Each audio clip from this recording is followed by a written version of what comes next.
Mis amigos, un nuevo grano de mostaza en que quiero compartir con ustedes una reflexión sobre la crisis en la iglesia. No me pongo complicado ni tampoco dramático. Por eso es que es una primera observación. La iglesia, de cierto modo, está siempre en crisis. La iglesia es una realidad divina. Cuando yo creo en la iglesia, creo que es el cuerpo de Cristo, que Cristo es la cabeza, que obra por ella, que el Espíritu Santo la habita, que es la obra de la Trinidad en el mundo. Por eso la iglesia es santa, santifica y da el perdón de los pecados, especialmente por la predicación del Evangelio y por los sacramentos, y sobre todo la iglesia es la Eucaristía, es la misa y la vida de santidad que allí se procede. Sin embargo, la iglesia es divina y humana. La hace Cristo con un cuerpo de hombre que la ha empezado a formar, empezando por el llamado de los apóstoles, el envío de ellos, el darles la palabra, el Espíritu Santo, y continúa en el tiempo. Y si bien no se debe decir nunca que la iglesia es santa y pecadora, la iglesia es santa. Cuando yo creo en la iglesia, incluyo a Cristo la cabeza y el Espíritu Santo. Entonces, los actos de la iglesia propios son ellos, pero la iglesia es santa y constituida en su inmensa mayoría por pecadores. La Virgen María es toda santa y hay algunos que han sido santificados a lo largo de la vida. Entonces, la iglesia es santa y lleva pecadores en su seno y obra por medio de pecadores. El sacerdocio católico es santo, porque cuando digo yo te perdono o esto es mi cuerpo, da la santidad de la obra de Dios, pero está llevado y mediado por hombres limitados y pecadores. Por lo tanto, la iglesia de un modo es un imposible, porque es la obra de Dios con un material que es humano, no solamente es agua, pan, aceite, sino humano, y por lo tanto siempre es inadecuada la vida de los miembros de la iglesia a la santidad de lo que es la iglesia. Y por eso está siempre en crisis. En sus comienzos ya tuvo sus grandes crisis, no voy a entrar en ello, pero al mismo tiempo, o sea, para no escandalizarse, y al mismo tiempo en ella continuamente obra Dios, santifica, perdona, y está en un proceso continuo de conversión, de reforma en sus miembros.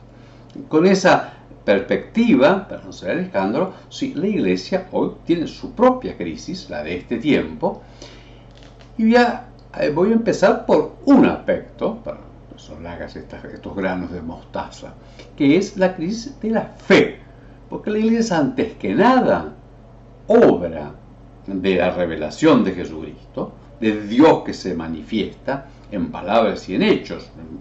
El hecho más grande es la encarnación, y de allí la presencia de Jesucristo y su muerte, su resurrección, su glorificación en los cielos y el envío del Espíritu Santo. Así que es palabra y sacramento. La palabra es sacramento, o sea, es acción y obra del Espíritu. Y el sacramento, la misa, el bautismo, la confirmación, son también palabras, revelación de Dios. Y el centro de la iglesia es ser fiel a la palabra, y creyendo en primer lugar que es verdad. Nosotros no somos miembros de la iglesia y vamos contra la fe y decimos, bueno, esa es mi opinión, que Jesucristo es Dios. Pues eso no es la fe católica. Es que Jesucristo es Dios, verdadero Dios y verdadero hombre, y una única persona, un único sujeto, el Hijo eterno de Dios Padre, uno con el Padre y el Espíritu Santo. Por lo tanto, lo primero, lo propio de la iglesia, y ya están los apóstoles, ¿no? Es a que afirma que es verdad. Tal vez así que llega a su máxima reflexión, por ejemplo, en San Juan, en que el Hijo, el que se hace hombre, es el Verbo. O sea, es la palabra, es el logo, es la verdad de Dios que se ha revelado. Y todo el Evangelio de San Juan está en clave de revelación.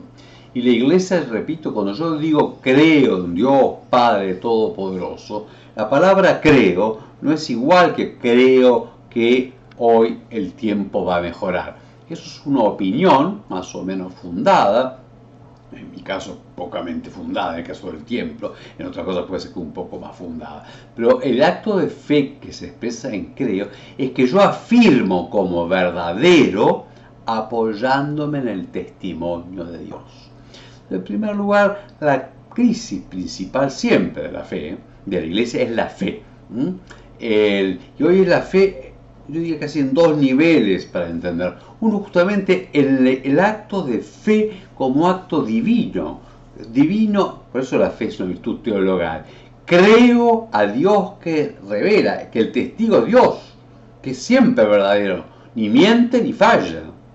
Y creo porque Dios lo ha revelado, creo lo que Dios ha revelado y lo creo por la gracia de Dios que me posibilita a mi razón, movida por la voluntad y por la gracia, a asentir al testimonio de Cristo. Entonces, creo en Cristo, creo en la verdad, no, pero creo en Cristo porque le creo a Él, le creo a Cristo y creo todo lo que Él ha dicho. Por ello, en primer lugar, la primera crisis, porque cada época tiene lo suyo. Todos en la otra época eran distintos absolutos que se confrontaban. El absoluto, bueno, del marxismo, el absoluto del liberalismo. Hoy no, es la sociedad del relativismo. Entonces le quita a la fe. Tendemos los cristianos, los católicos, bueno, yo soy católico porque a mí me gusta, a mí me parece que está bien, yo opino, somos como que nosotros estamos dándole la razón a Dios, o que nos gusta o que lo sentimos. No es así. Creo porque Dios lo ha revelado y le creo a Él. Es un acto personal. Me entrego a la mente de Cristo. Me entrego a la mente de Cristo y con Él a la del Padre. En lo que es y en el plan. Y esa afirmación de fe, que es Cristo, luego abarca distintas dimensiones. Es una fe distinta. Creo en la iglesia, ¿sí? Como obra de Cristo, un poco lo dije al principio, no lo voy a desarrollar ahora. Y la iglesia no como, sí, la iglesia, y no le oculto todos los pecados o debilidades de sus miembros, ¿no? Pero creo que Cristo la ha querido a esta iglesia, que Él obra en ella, que la iglesia es la que guarda toda la revelación y le que la da la vida por los sacramentos. Y es el don de la gracia de Dios y por ello mismo trato de convertirme y de ser más fiel a ese contenido de la iglesia. Lo mismo que la visión del hombre, que en esta visión relativista, que cada uno dice lo que él le parece ser, que es el hombre, el ser humano, que es la mujer, que es el cuerpo, que es la vida, y bueno, si quiero vivir, si no quiero vivir, bueno, todo ese relativismo que nos parece un modo de ser más respetuoso, es una falta de respeto. ¿Por qué? Porque si no hay verdad, y si no es alcanzable la verdad, entonces nada tiene sentido. Nosotros creemos que hay verdad, aunque podamos llegar nosotros por pasos relativos. Hay verdad que puede alcanzar la razón. Hoy la única, no sé si la única, pero la que más defiende la posibilidad de la razón es la fe católica. Somos los católicos si estamos en nuestro punto verdadero. Porque si no hay verdad, entonces ni discutir, ni por qué vivir, ni por qué morir, y es todo simplemente la combinación de gustos y de mayoría. Hay verdad, y hay verdad absoluta, aún llevada en miembros relativos, pero absoluta, que es la revelación. Y por ello la fe católica choca, nosotros nos dejaría el mundo moderno si decimos que bueno, es lo que a nosotros nos parece, no, es la verdad. Respetamos que otros no la acepten, pero es la verdad. Y damos gloria a Dios reconociendo su verdad. El primer paso, la primera crisis de la iglesia y la primera profundización es el carácter radicalmente verdadero de la revelación de Cristo y del acto de fe católica en la iglesia, como la iglesia y con lo que la iglesia cree. Que el Señor nos renueve en esta crisis con la fe cristiana, la de los apóstoles que dieron testimonio hasta morir por Cristo, la de todos los santos y mártires. Alabado sea Jesucristo, verdadero Dios y verdadero hombre, revelador del Padre.